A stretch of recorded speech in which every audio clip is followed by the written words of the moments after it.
On July 24, 2025, a tragic event unfolded in the remote Amur region of Russia involving an aircraft known as the Antonov An-24, often called the Flying Tractor.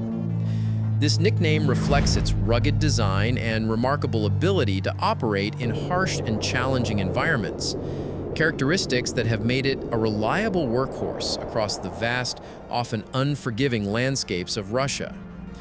That afternoon, Angara Airlines Flight 2311 departed from the city of Blagoveshchensk, carrying 43 passengers, including 5 children, at a crew of 6, bound for the town of Tynda, nestled near the border with China.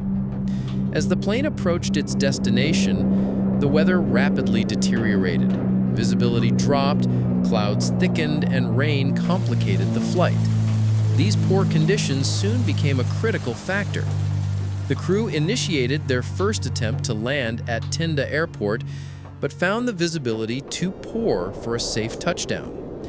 Exercising caution, they aborted the landing, climbing back into the sky in a maneuver known as a go-around, hoping to try again once conditions improved.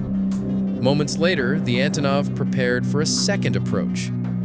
During this subsequent attempt to land, air traffic control suddenly lost radar contact with the aircraft.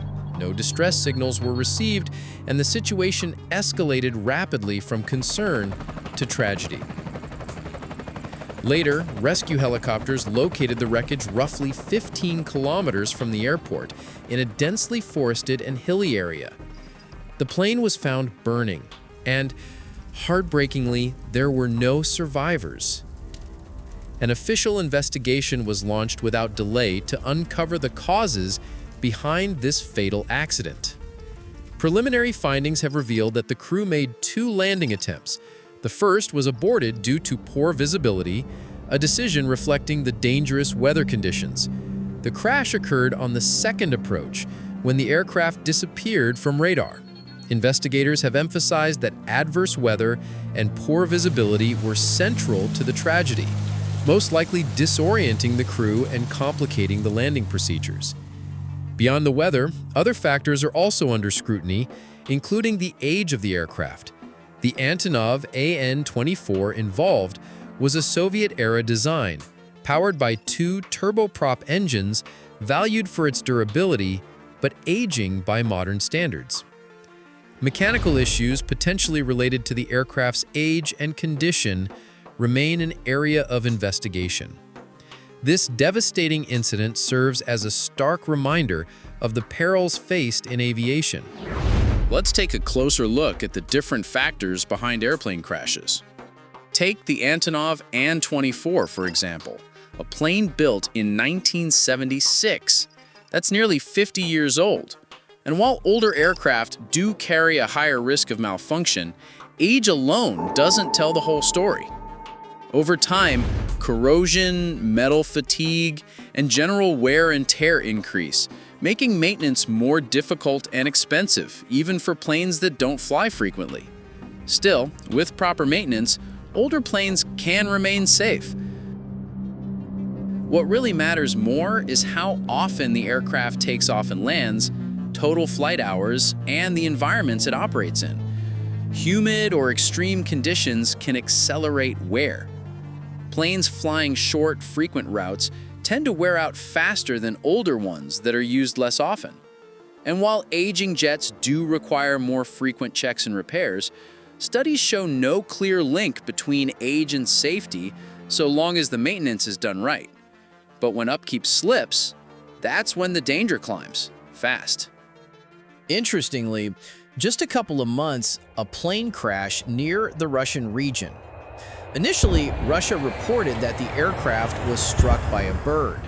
However, other reports suggest a very different cause, alleging that the plane was hit by a Russian Panzer missile system.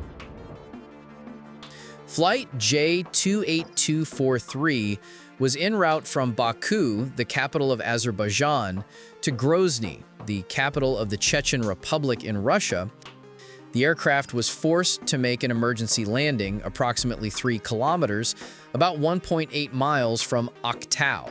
a city located on the eastern shore of the Caspian Sea in Kazakhstan. Tragically, the plane crashed on the opposite shore of the Caspian Sea after what was described as an emergency maneuver. The nearest Russian airport along the planned route was located in Makhachkala, the capital of Dagestan. The aircraft involved was an Embraer E190, a narrow-body, short to medium-range twin-engine jet airliner with 114 seats, designed and manufactured by Brazilian aerospace company Embraer. Let's look at two possible scenarios explaining what may have caused the crash. In the first scenario, Russian authorities claim the aircraft was struck by a bird, which may have led to engine failure. However, other reports suggest a very different cause, alleging that the plane was hit by a Russian Panzer missile system, with some video footage appearing to support that claim. In the second scenario, we have a more detailed timeline. At 10:43 a.m. Kazakh time, by 43 GMT, Russia's Rostov Air Traffic Control Center received a signal indicating that the flight crew had decided to divert to Aktau due to poor weather conditions in both Basuku and Makhachkala. Then, at 10:53 a.m., the Rostov flight director informed the Aktau flight manager that an oxygen tank in the passenger cabin had exploded. This explosion reportedly caused passengers to lose consciousness, prompting the crew to urgently request medical assistance upon landing. Emergency teams were quickly mobilized at Aktau Airport in anticipation of the plane's arrival. At 11:02 a.m., the pilots established contact with the air traffic control tower at Aktau. Despite their best efforts, the crew faced extreme difficulties during descent. They attempted to land twice, but were unable to maintain altitude or stabilize the aircraft. Sadly, at 11:28 a.m., all contact with the crew was lost, and shortly afterward, the plane crashed. Based on this timeline, it's believed the aircraft may have been hit by a Russian air defense missile between 10:30 and 10:53 a.m. Kazakh time. The Pantsir air defense system continuously scans the skies using radar to detect and identify potential threats, such as this Embraer jet.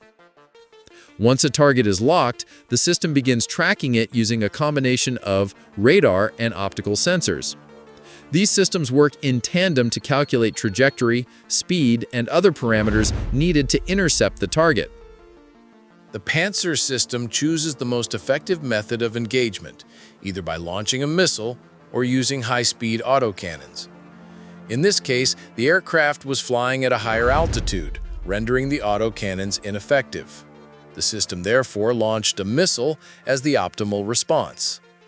The missile is fired vertically from its sealed canister and guided by advanced onboard systems to home in on the designated target. As it nears the aircraft, onboard sensors continue to track the target, tragically misidentifying the plane as hostile. The missile is equipped with a 25-kilogram high-explosive warhead, which detonates near the aircraft's tail upon impact. The resulting explosion caused catastrophic damage, with shrapnel tearing through the fuselage and inflicting severe thermal and structural damage. The tail section was compromised, leading to an uncontrollable descent and eventual crash near Aktau Airport. The incident resulted in a tragic loss of life for everyone on board. We make all our original videos using Blender, the free 3D software. So if you enjoy our content, don't forget to subscribe and hit the notification bell. It really helps our small team a lot.